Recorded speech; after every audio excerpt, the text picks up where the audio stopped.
भाग एक में हमने क्या देखा था? इंडिया एंड इट्स टेरिटरीज, संघ एवं उसके अंग क्षेत्र, राज्य क्षेत्र। ठीक है, फिर उसके बाद भाग दो में हमने क्या देखा था? नागरिकता, सिटीजनशिप। भाग तीन में हमने क्या देखा था? फंडामेंटल राइट्स, मौलिक अधिकार। फिर उसके बाद भाग चार में हमने क्या देखा?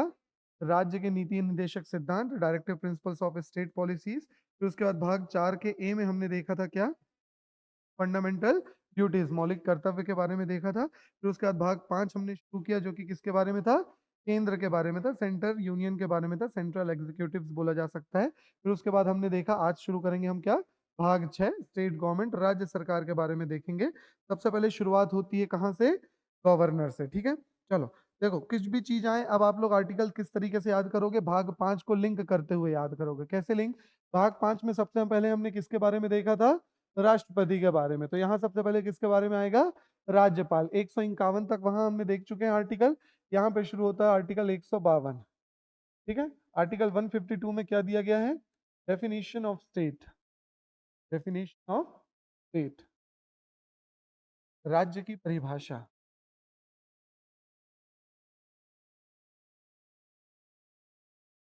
ये राज्य की परिभाषा आप लोग दो जगह और पढ़े हो, कहाँ कहाँ पे? आर्टिकल 12 और आर्टिकल 36। ठीक है, ये उस डेफिनेशन से अलग है ना? वहां पे जो हम पढ़ते थे वो क्या थी? ऐसी कोई भी बॉडी, ऐसी कोई भी बॉडी जो लॉ बना रही है, जो जनता के लिए कहीं ना कहीं से क्या बना रही है? नियम कानून बनाने का काम कर रही है, लॉ बनाने का काम कर रही है। ठीक है, लेकिन यहाँ पे राज्य की परिभाषा थोड़ी अलग है। यहाँ पे जो हम राज्य देखते हैं, जैसे छत्तीसगढ़ राज्य, मध्य प्रदेश राज्य, उसी तरीके की राज्यों की बात कही गई है। ठीक है ना? तो यह परिभाषा में बस एक चीज लिख लो, 12 और 36 से, अनुच्छेद 12 और अनुच्छेद 36 में जो हमने परिभाषा देखी है, उससे क्या है? अलग है, उससे डिफरेंट है। वही राज्यों की बात नहीं हो रही है यहाँ पे, उससे अलग परिभाषा देखने को मिलती है। ठीक है, चलो सिंपल सी चीज है यहाँ पे। फिर इसके बाद शुरू होता है आर्टिकल 153।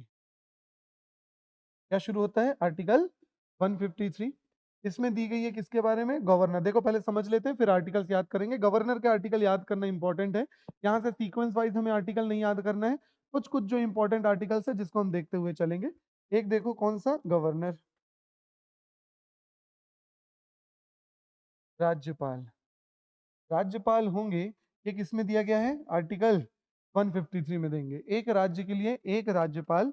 ठीक है, या ये भी प्रावधान है कि एक से ज्यादा राज्यों के लिए भी क्या हो सकते हैं? एक राज्यपाल हो सकते हैं। ठीक है, यहाँ के लिए बस यही लाइन आपको याद रखनी है, एक राज्य या एक से ज्यादा राज्यों के लिए एक राज्यपाल हो सकते हैं। ठीक है, फॉर वन स्टेट और मोर देन वन स्टेट के लिए single governor can be appoint. हाँ, ऐसा कुछ है नहीं मैक्सिमम कितने स्टेट्स के लिए रह सकते हैं, ऐसा कुछ प्रावधान नहीं है। लेकिन जनरली दो तीन ऐसे ही देखने को मिला है कि दो स्टेट्स के लिए बना दिया जाता है ना, एक राज्यपाल। चलो, इसके बाद हमें देखने को मिलता है आर्टिकल 154।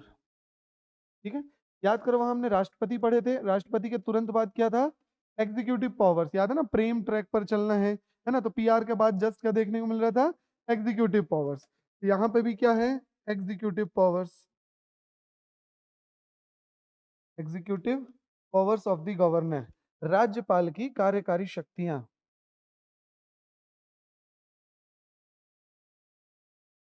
राज्यपाल की कार्यकारी शक्तियां।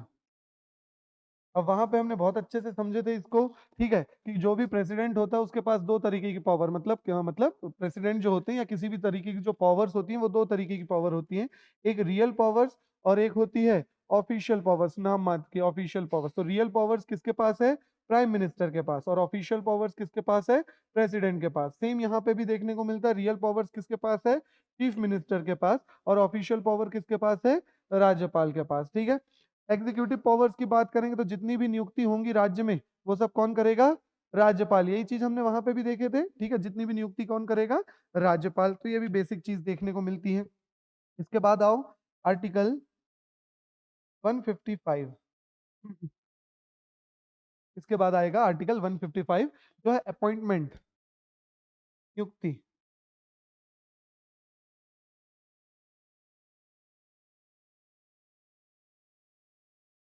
आर्टिकल 155 क्या देखने को मिलता है?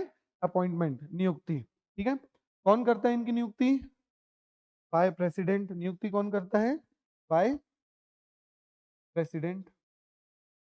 अगर आप चाहते हैं अपने कैरियर को एक नई दिशा देना और सुनहरे भविष्य को साकार करना, तो जुड़िए कंपटीशन कम्युनिटी के साथ। आज ही हमारे वेबसाइट के कैरियर पेज पर विजिट करें अथवा डिस्क्रिप्शन बॉक्स पर दिए गए लिंक पर क्लिक करें। हमेशा आपके साथ टीम कोको।